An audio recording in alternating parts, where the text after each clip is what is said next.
Hi everyone, I'm Ouma Fabs and you are watching Play On Life Lessons from the Field. I'm coming to you live and loud from the High Performance Centre, the home of the DHL Stormers.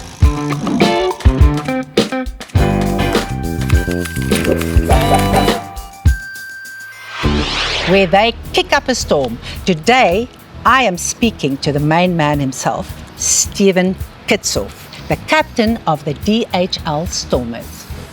So nice to meet you, Captain. Nice to meet you too. Spanjaard die sailor, Captain. Do you know that song? Yes. Captain, Span die sailor. Ach, sorry, good. So you play the position of loose head prop. Yeah. So tell me, what exactly does a loose head prop do? Loose head prop is involved in mainly lineouts, scrummaging. We're one of the bigger boys on the field, so it's all the tight game is our speciality. Okay. So tell me, as the captain, what do you think is your most important duty on the field? Honestly, I think my most important is just to stay cool-headed, especially when times get tough in certain games. We've got a great group of leaders in the team that makes most of the calls, but mine is mainly to speak to the ref, understand the knowledge and the rules of the game, and just see where the team is at that specific time. Okay, fabulous. At home, I am the captain of my household.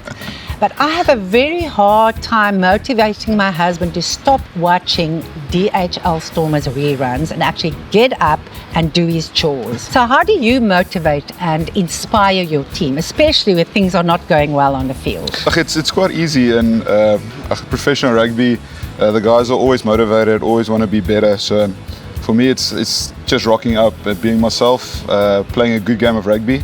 I'm not a big talker when it comes to team environment. You've got other guys who do it exceptionally well.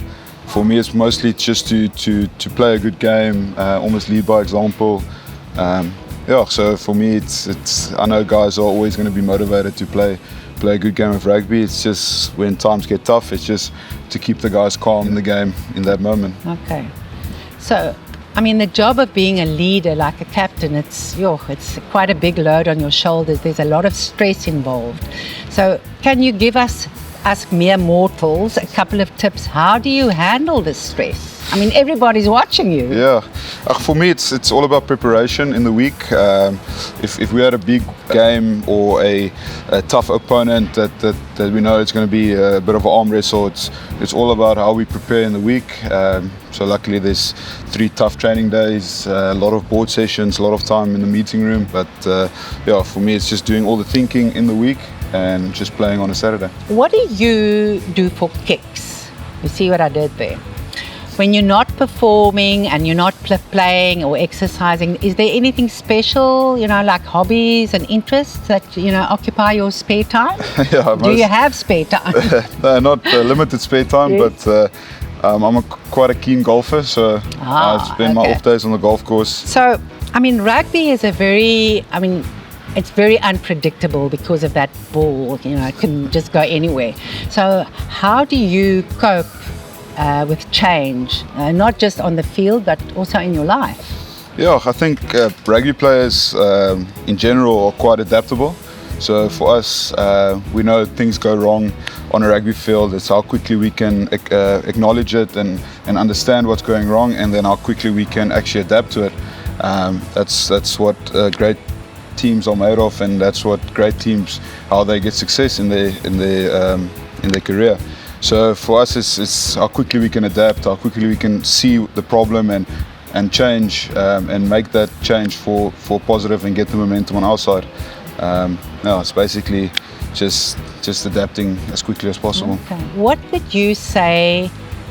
What have you learned from rugby? What's like the biggest lesson you've learned from rugby that you can apply to your own life?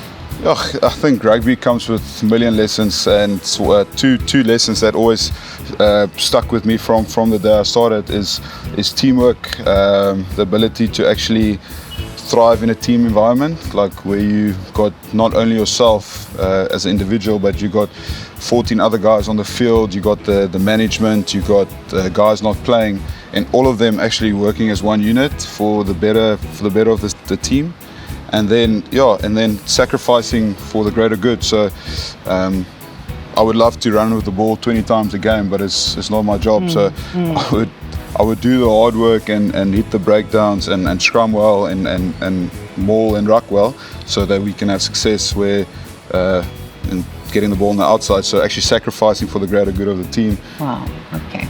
Well, thank you so much for talking to us, Captain Spicy Stephen Kitshoff. I understand it was recently your 30th birthday. Yes. So congratulations for Thank you that very as much. well. And thank you for sharing your leadership skills with, the big fans who are watching you every Saturday. So very nice talking to you. It's the biggest pleasure. Thank you. Thank you for watching.